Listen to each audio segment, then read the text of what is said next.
Hi everyone, मेरा नाम है ब्रजेश। मैं हूँ L1 कोचिंग का फाउंडर डायरेक्टर।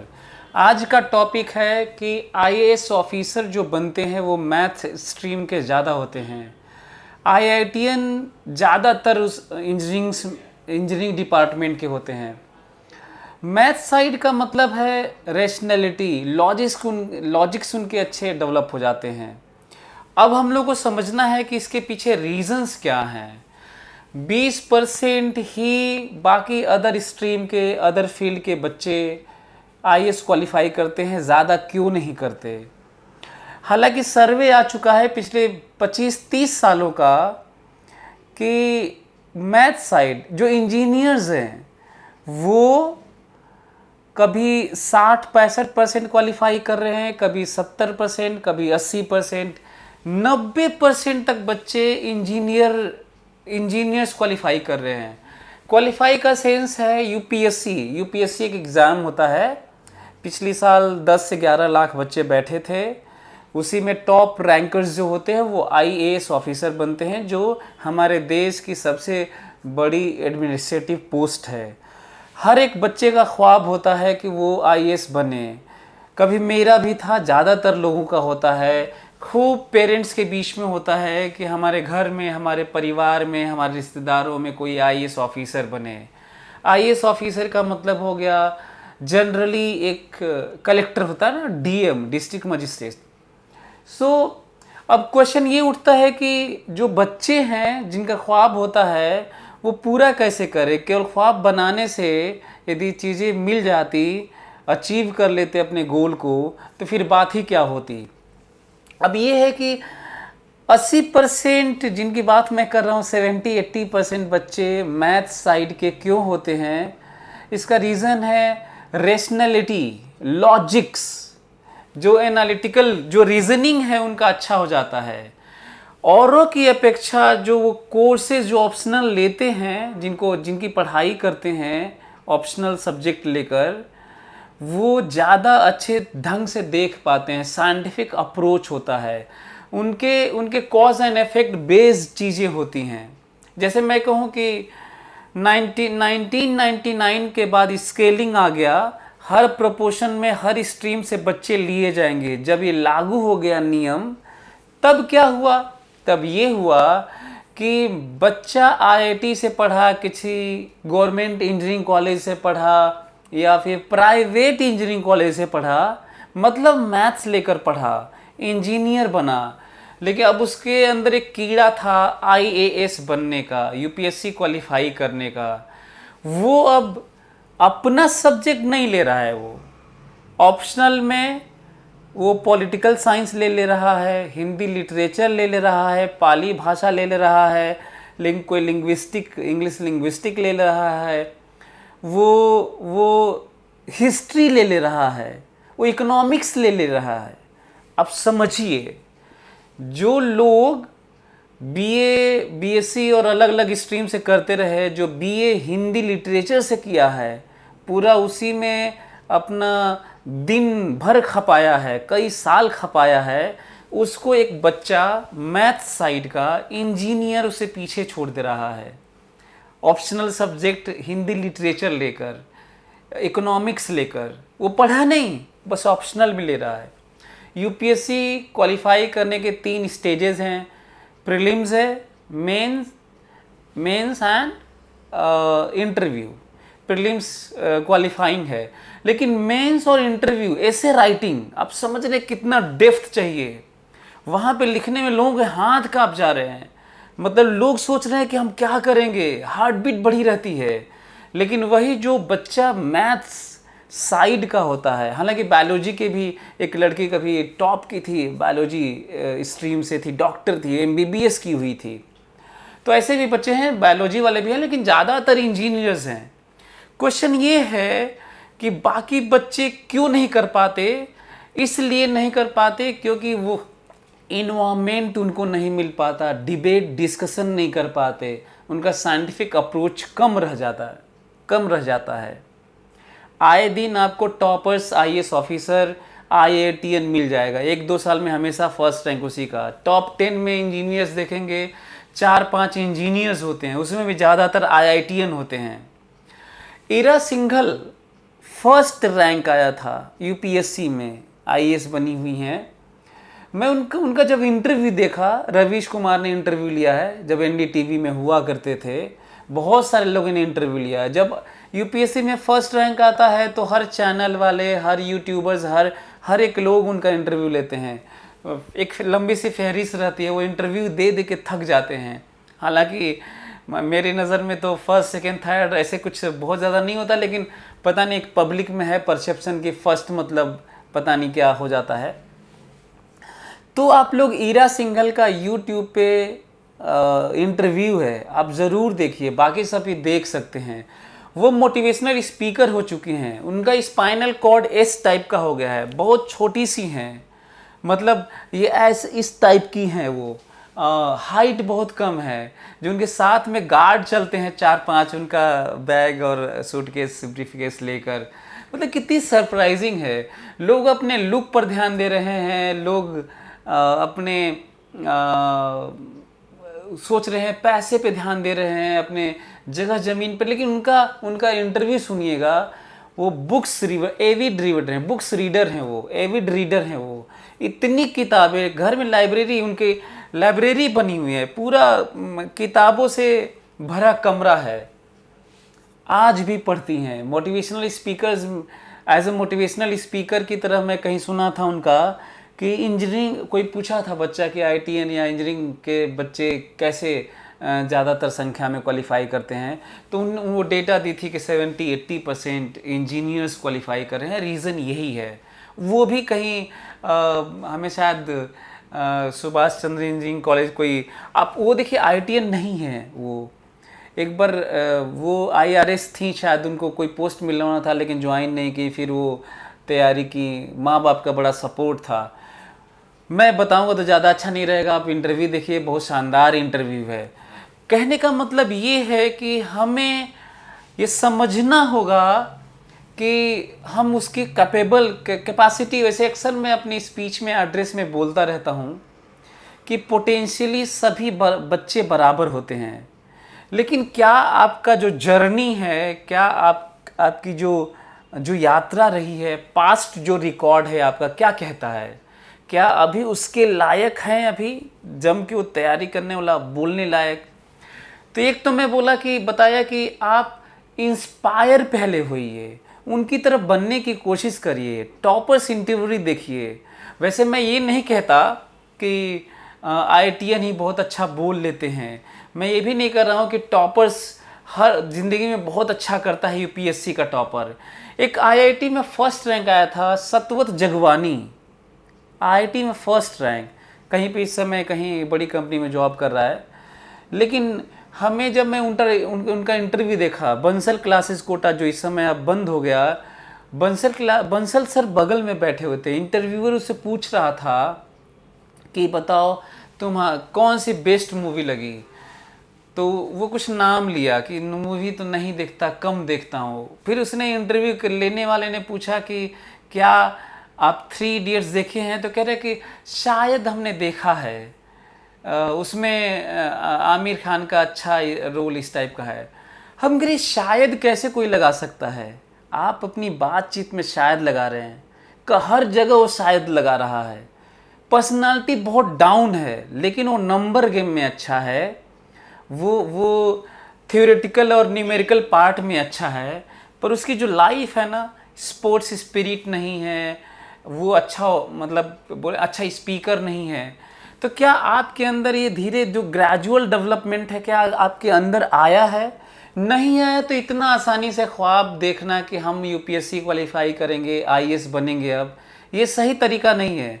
मैं मना नहीं कर रहा, मैं बस बता रहा हूँ कि उसके लिए तैयारी करनी पड़ती है। कभी कभी मैं सोचता हूँ कि यहाँ पे मैं जिस केबिन में बैठा हूँ, as being founder director of 11 coaching, अपने भाई बहन का एडमिशन करवाने के लिए बच्चे आते हैं यहाँ पर। मतलब बच्चे का मतलब उनके बड़े भाई रहते हैं, अपने छोटे भाई का एडमिशन करवाने, छोटी बहन का एडमिशन करवाने आते हैं। मैं उनसे पूछता हूँ कि आप क्या कर रहे हैं? वो बोलते हैं कि सिविल सर्विसेज की तैयारी, यूपीएससी की तैयारी, दिल्ली में फलाने कोचिंग में। मैं कुछ और बातचीत करता हूँ उनसे, पूछता हूँ कि क्या आपने सेपियंस पढ़ा, युवल नोआ हरारी, शानदार मतलब क्या राइटिंग है, क्या नॉवेल, क्या मतलब क्या बुक है। इजरायली हिस्टोरियन है, युवल नोआ हरारी ने लिखा है, दुनिया की सबसे ज़्यादा पढ़ी जाने वाली बुक है। मैं उनसे पूछता इकिगाई आपने पढ़ा है, एल्केमिस्ट आपने पढ़ा है, इनडोमिटेबल स्पिरिट आपने पढ़ा है, विंग्स ऑफ फायर आपने पढ़ा है, क्या कोई अच्छी बुक आपने पढ़ा है, क्या डिबेट डिस्कशन आपने किया है? मेरे से वो अच्छे से बात नहीं कर पा रहे। आप क्यों कर रहे हो? आप पहले ये तैयारी कर लो, किताबें पढ़ना सीख जाओ। आप ईरा सिंघल का इंटरव्यू क्यों नहीं देखते? मैं उनसे पूछता हूँ कि ईरा सिंघल का इंटरव्यू आपने देखा कि वो एक लड़की किस तरीके से 3.5 फीट हाइट की, जिसका स्पाइनल कॉर्ड एक डिजीज़ है बेचारी का, ऐसे है शेप उसका, इस तरह से रहती है, क्या क्या बोलती है? क्या आपने इंस्पायर हुआ? आपने नहीं। ये एक बड़ा एक मतलब अजीब सी बात है। अब मैं आता हूँ आईआईटी वाले पार्ट पर। हमारे यहाँ से कई बच्चे यूपीएससी क्वालिफाई किए हैं, आईआईटी से, यहाँ से पढ़े, 12th के साथ आईआईटी निकाले और फिर यूपीएससी की तैयारी किया, जॉब भी किए, यूपीएससी की तैयारी किया, फिर निकाले। ये कॉन्फिडेंस क्यों आता है? इसलिए आता है क्योंकि वो उनके देखने का नज़रिया बदल चुका होता है, बहुत साइंटिफिक अप्रोच से देखते हैं वो। जब उन्हें अकबर की चीज़ें याद करनी होती हैं, अकबर इतिहास याद करना होता है, तो वो जो इतिहास पढ़ रहा होता है उसकी तरह नहीं देखता, वो अलग नज़रिए से देखता है। उसके एरा में जो स्टोन से, जो मेटल से चीज़ें बनाई जाती हैं, वो साइंस की तरफ देखता है, उसे मेमोराइज हो जाता है, वो बहुत फोकस्ड होता है। और ये फोकस ऐसा नहीं है कि आईटी और मैथ्स के कारण हुआ है, वो सब्जेक्ट जरूर इन्वॉल्व हुआ है लेकिन उसकी प्रैक्टिस हो चुकी है, वो उतना टाइम दे पाता है, क्योंकि आईटी की तैयारी में बहुत टाइम देना होता है, तो यूपीएससी की तैयारी में भी टाइम देना होता है, तो वो दे पाता है। बाकी लोग टाइम नहीं दे पा रहे हैं पर यूपीएससी क्वालिफाई करना है, वो ठीक से बोल नहीं पा रहा है पर यूपीएससी क्वालिफाई करना है, वो उसके अप्रोच वो भूल जा रहा है, यूपीएससी क्वालिफाई करना है। करेंट अफेयर्स में उसे इंटरेस्ट नहीं है पर यूपीएससी क्वालिफाई करना है। उसे किताबें पढ़ना पसंद नहीं है पर यूपीएससी क्वालिफाई करना चाहता है, आईएएस बनना चाहता है। ये बिल्कुल गलत है। आप किसी और के लिए बने हैं तो आप वो भी कर सकते हैं। हालांकि मैं फिर से रिपीट कर दूं कि पीएससी क्वालिफाई कर सकते हैं, लेकिन उससे पहले जो रास्ता है, जो तरीके हैं, जो उसमें ज़रूरतें हैं, वो आपके पास है, उसके आपके अंदर वो वाला कीड़ा है, पढ़ाई करने वाला, करंट अफेयर्स वाला, साइंटिफिक अप्रोच वाला, तब तो ठीक है। हमारे यहाँ एक बच्चा था राहुल आनंद, हालांकि कई बच्चे निकाले हैं, राहुल आनंद इसलिए बोल रहा हूँ क्योंकि सबसे कम एज में 21-22 साल में वो यूपीएससी निकाला था। अभी आया था, हम उसे मिला था, बड़ा बहुत अपने एक्सपीरियंसेस बहुत शानदार शेयर किया। वो हमारे यहाँ से, वह सीएचएस से पढ़ा था, मैं भी सीएचएस से पढ़ा हूँ। यहाँ से वो 11-12 फाउंडेशन कोर्स किया आईटी का, 12th के साथ वो बहुत 90% से ज़्यादा लेकर आया 12th बोर्ड में, आईआईटी क्वालिफाई किया, आईआईटी पटना से इलेक्ट्रिकल इंजीनियरिंग से पास आउट हुआ। पास होते ही पहले से ही प्रिपरेशन कर रहा था वो। ऑप्शनल सब्जेक्ट मैथ्स लिया, उसमें फिजिक्स वाली बातें आई थी कई। मेरी बातचीत का जो शॉर्टकट वाला पार्ट या फिर जो तरीके में बताया था, लैग्रेंजियन, हैमिल्टोनियन, लैप्लास ट्रांसफॉर्मेशन, ये सब यूज़ करके उसे रिज़ल्ट तक पहुंच गया था वो। मतलब मेरे फिजिक्स पढ़ाए हुए पार्ट को यूज़ किया, आंसर उसे मिल जा रहा था। मेंस की बता रहा हूँ मैं, वो मैथ्स ऑप्शनल लिया था, फिजिक्स वाले बातें आई थी उसमें, और वो फिजिक्स वाला मतलब सिचुएशन केस आया था और उसे आंसर पता था क्योंकि हमारे यहाँ से वो पढ़ा था। वो आके शेयर कर रहा था कि सर आप ही लोगों के कारण हम ये इतना अच्छा कर पाए हैं। 21-22 साल महज उम्र में उसने 321 रैंक से यूपीएससी क्वालिफाई किया था। फिर कभी इंटरव्यू करेंगे, आप देखिएगा ज़रूर उसको। तो आप बस मेरा मकसद ये था बताना कि जो भी बच्चे इसे देख रहे हैं, चाहे वो मैथ्स स्ट्रीम के देख रहे हों, बायोलॉजी के देख रहे हों, आर्ट साइड के हों, कॉमर्स साइड के हों, फ़र्क नहीं पड़ता। अभी आप इंटरमीडिएट में हैं कि लोअर और क्लासेस में हैं, स्कूल में हैं, आप इससे बस अंदाज़ा ये लगाइएगा कि आपके अंदर यदि आईएएस बनना है, यूपीएससी क्वालिफाई करना है, तो आप अभी से किताबें पढ़ना शुरू कर दीजिए। एविड रीडर बनिए। अचानक से एक दिन में आईएएस नहीं निकलता, एक दिन में बोलना नहीं सीख जाएंगे, एक दिन से इंटरव्यू आप नहीं, जैसे होता ना कि पहले मेंस की तैयारी कर लेते हैं, पहले प्रीलिम्स तैयारी कर लेते हैं, मेंस तो कुछ ना कुछ लिख लेंगे, इंटरव्यू तो बातचीत है। आप पता करिए 4-4, 5-5 साल तक लोग मेंस लिख रहे हैं और इंटरव्यू नहीं अच्छा दे पा रहे वो। मैं तो कईयों को ये भी जानता हूँ जो लगातार करते रहे, प्रीलिम्स और मेंस निकालते रहे, इंटरव्यू, फाइनली उनकी एज ख़त्म हो गई और आईएएस यूपीएससी नहीं क्वालिफाई कर पाए। आप सोचिए उनकी पर्सनालिटी कितनी डाउन रही होगी, कितने डर जाते होंगे। हमको लगता है कि आप इस लेवल पे पहले अचीव करना होगा कि क्या रियली में आपकी पर्सनालिटी उस तरह की इंक्लाइंड है, क्या वो कर पाते हैं, क्या बातचीत कॉन्टेंटफुल आपकी बातचीत है, क्या टैंडम चेन वाइज है, बैक टू बैक, कहीं टॉपिक तो नहीं बदल दे रहे हैं, कुछ भी तो नहीं बोल दे रहे हैं आप, इलॉजिकल तो नहीं है, इरेशनल तो नहीं है आप। यदि आप ऐसा हैं तो यूपीएससी अभी मत करिए, पहले आप काम करिए अपने ऊपर। तो मैं चाहता हूं कि आप चीज़ों को समझ के, हालांकि ये समझ किसी भी फील्ड के लिए है, किसी भी गोल के लिए है। हालांकि यूपीएससी आईएएस बनना सबसे बड़ी बात है एडमिनिस्ट्रेटिव पोस्ट के लिए। मतलब एक होता ना कि एडमिनिस्ट्रेशन में एक टॉप पोस्ट है, लोगों का ख्वाब होता है सोसाइटी में बदलाव के लिए। ऐसे तो सारे पोस्ट ही अच्छे होते हैं, मैं तो वैसे एज बीइंग टीचर सबसे बड़ा पोस्ट मानता हूँ और हमको लगता है कि सभी लोग इसे सहमत होंगे कि सही में सबसे बड़ा पोस्ट होता है। लेकिन फिर भी लोग, एक होता है ना ज़िले के लेवल पे और स्टेट के लेवल पे, नेशन बिल्डिंग में लोगों के ज़िंदगी में जो बेसिक जो सुविधाएं हैं उनको पूरा करने के लिए आपको तो ज़रूर आपको डीएम बनना होगा, आपको कलेक्टर बनना होगा, यूपीएससी क्वालिफाई करना होगा, आईएएस ऑफिसर बनना होगा। तो इन बातों का ख्याल रखते हुए आप ज़रूर अपने गोल को सही तरीके से जज करिए। उससे पहले ट्रैक पे, रास्ते पे चलने की कोशिश करिए। आप कभी भी इस तरह का ख्वाब बुनकर अपनी ज़िंदगी को तबाही के रास्ते पे मत लेके जाइए कि नहीं हम तो तैयारी कर रहे हैं, एक फ़ैशन के तौर पे नहीं जाना है। तो मैं जिन लोगों से देख रहा हूँ एक फ़ैशन सा बना हुआ है, कहीं से भी आर्ट, कॉमर्स और कुछ भी इंजीनियरिंग करके चले जा रहे हैं, तो उनके पास डेटा नहीं है कि आखिर मैथ्स वाले बच्चे इंजीनियर्स इतना ज़्यादा संख्या में, आईटी वाले इतना ज़्यादा संख्या में आईएएस क्यों निकाल पा रहे हैं, यूपीएससी क्यों निकाल पा रहे हैं। तो आप इन सब बातों का ख्याल रखते हुए आप भी निकाल सकते हैं, लेकिन आपको उसके लिए तैयार रहना होगा, साइंटिफिक अप्रोच के साथ करना होगा।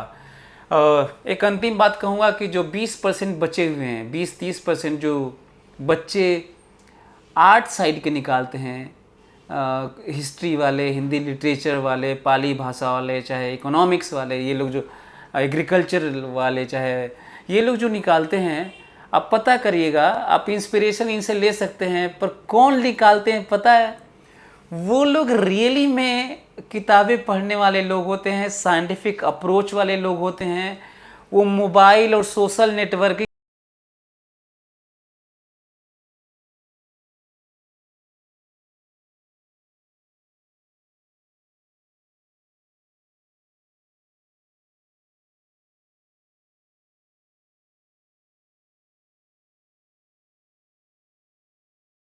था।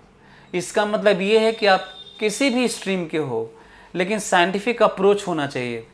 दो अलग अलग बातें हैं, साइंस पढ़कर साइंटिफिक अप्रोच और एक साइंटिफिक अप्रोच। साइंस पढ़ने से साइंटिफिक अप्रोच थोड़ा ऑब्वियस हो जाता है, लेकिन साइंटिफिक अप्रोच तो जो पढ़ा लिखा नहीं है उसका भी होना चाहिए।